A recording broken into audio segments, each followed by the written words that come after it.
guys, good morning po. Pakishare and follow po sa ating Facebook account guys and sa ating YouTube channel guys. Ayan, dito po tayo guys sa ating ICU ng ating mga halaman para dito po sa ating paugatan. Ayan po ang init po niya. Ayan po siya guys oh. Ayan po. Yan po yung ating yan. Ayan siya guys. Kulob na kulob talaga siya guys. Puro plastic talaga siya guys. Paikot talaga siya. Yan po. Ito yung ating mga nilalagay pong halaman dito na para po magkaroon po siya ng ugat. Or para po, ito po yung ating parang tinatawag pong ICU guys.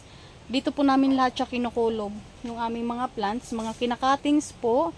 Ayan po. Yan po yung aming mga kinakatings po dito na mga vine. Para po dito po namin siya nilalagay po. Ayan.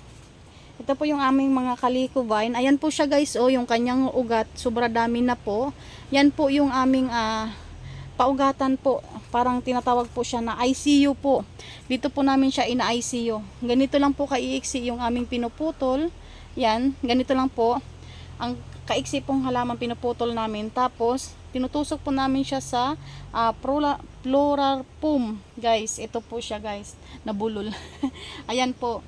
Ito po yung aming pinaka ICU po.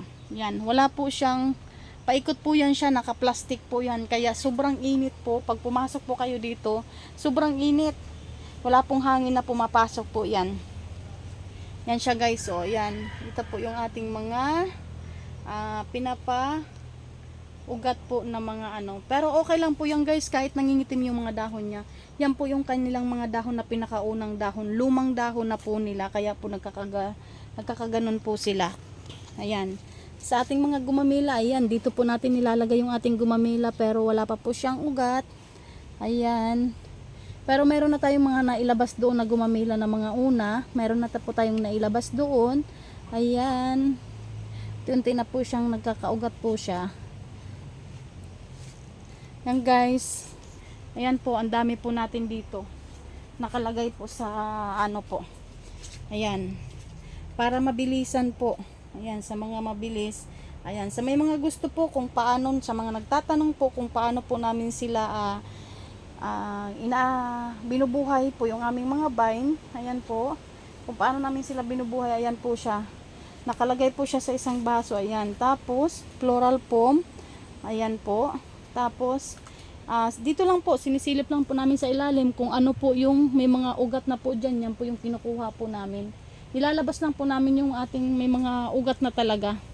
Ito, kagaya po nito, ito po yung ating green jade vine. Cuttings lang din po siya guys. Ang bilis po nilang mag-ugat. Yan, dito naman po sa ating mga passion. Ayan po yung ating mga passion. Ito kasi wala pa siyang ugat kasi kaka-cut lang po nito. Pero meron na tayo ditong may mga yan. May mga ugat na po yung iba niyan. Meron na po siyang ugat. Ay, nalaglag. Ayan, sa may mga po, kung meron po kayong ganitong space, pwede po kayong gumawa. Ayan. Ayan po siya. Yan po yung ating pinaka ICU na lalagyanan ng ating halaman para mabilis tayong makaparami. Ayan po. Ayan po siya. Kahit ganyan lang po siya, patong-patungan lang po na Ayan, sa may mga gusto. Ayan. Yan po, ang dami po natin dyan. Ayan. Lalabas na tayo guys kasi sobra po ang init po. Ayan, see you. Bye-bye.